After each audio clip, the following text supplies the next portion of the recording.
Hello, everyone. This is Tania Ortega. For those of you that haven't met me before, I am a real estate broker with Berkshire Hathaway EWM Realty. And today I am here at the PRMG offices with my friend and colleague, Isabelle Martinez. How are you today? Thank you, Tanya, for having me. Thank you for having us. We're super excited. Anytime. Super excited. So tell us a little bit about you. Yeah, absolutely. So my name is Isabelle. I'm a loan officer with PRMG, and I've been as a loan officer for 5 years.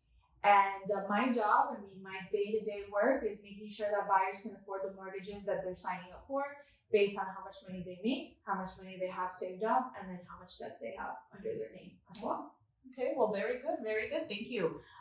Today I wanted to take some time and explain to our audience what is currently happening in our market and your perspective as a mortgage expert as to what buyers can expect and what solutions you have for our buyers out there. So I'm going to ask you the first question I have is what is the current interest rate? Today is September 30th. Mm-hmm.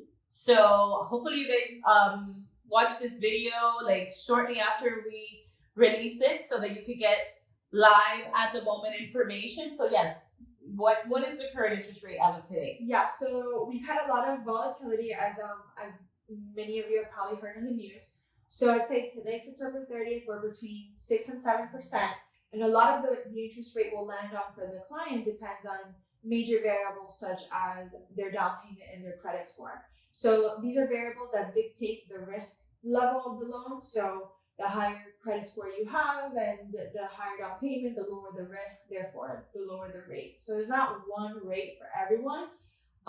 It's more of a range, and depending where you land on that scale will be dictated by your credit and down payment, among other variables as well. Okay, so you know we know about the credit as you just explained to us. How is there any other way that these higher rates are affecting our buying power?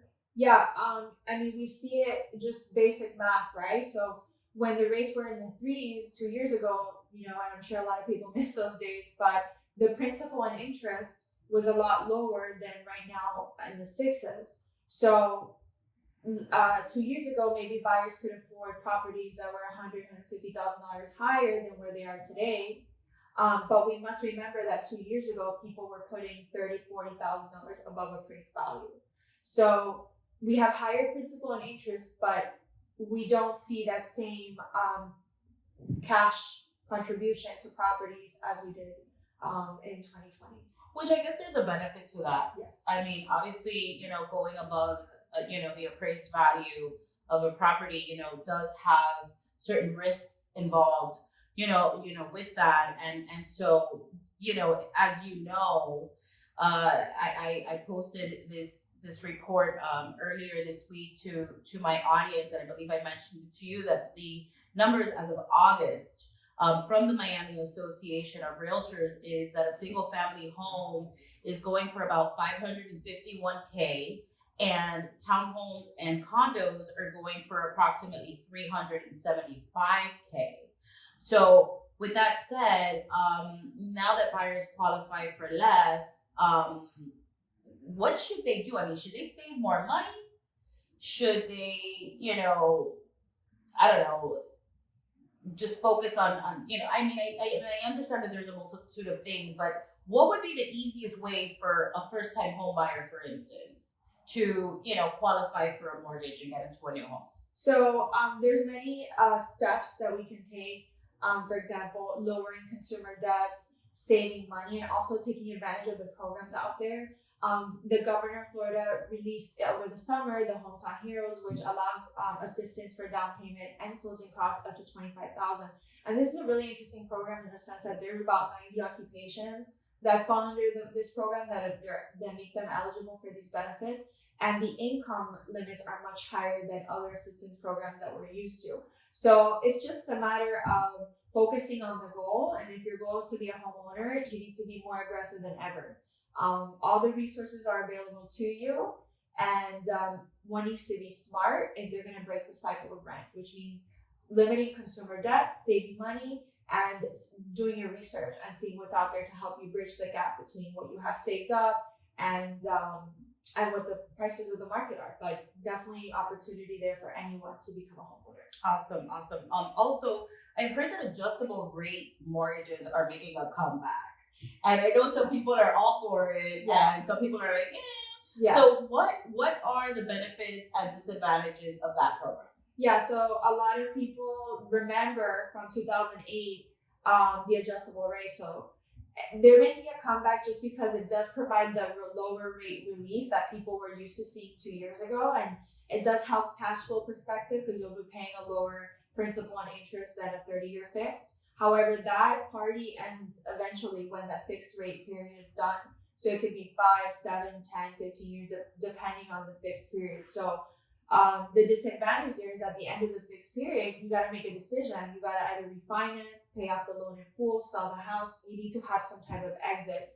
Versus a 30-year, you're locked in at a payment that you could afford, hopefully, right? That's the whole idea.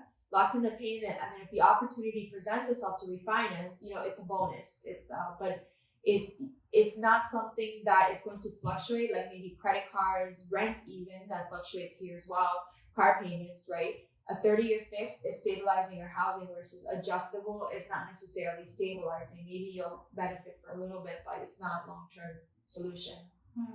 That's a great point. That's a great point as well. So any final words, any words of advice, that we haven't talked about already that you think will be beneficial to our audience? Yeah, I mean, the biggest thing now is just keeping an open mind, and your first property is not your last property. Think of it as a stepping stone for building wealth and getting out of that rent cycle. And just realizing that this property is going to allow you to fix your housing payment and potentially acquire more properties, because it takes one to then break the ice and become, a real estate owner and build your portfolio. So the first property that you buy is not the forever home, like many generations in the past have taught us. It's just seeing that opportunity to build from there and not being scared to take on the challenge. Wow. Yeah, risk is basically calculated risk, and if you can afford it today, you will only lose if you can't afford it today, and you have to kind of cash out of a property in a lower market, right? But the most important thing is just taking that leap and getting out of this renting. It's a nightmare. I was there. It's a nightmare. So opportunities. That is some great advice, Isabelle. Thank you so much for having us today. So it's really, really good to see you. Likewise. And so much fun. Everyone, should you have any questions, if you're ready to get pre-qualified or you're ready to start your home search, give me a call. I'll put you in touch with Isabelle. We'll get a plan going and we'll get you closed. Thank you again and have a beautiful day. Thank you. Bye. Bye.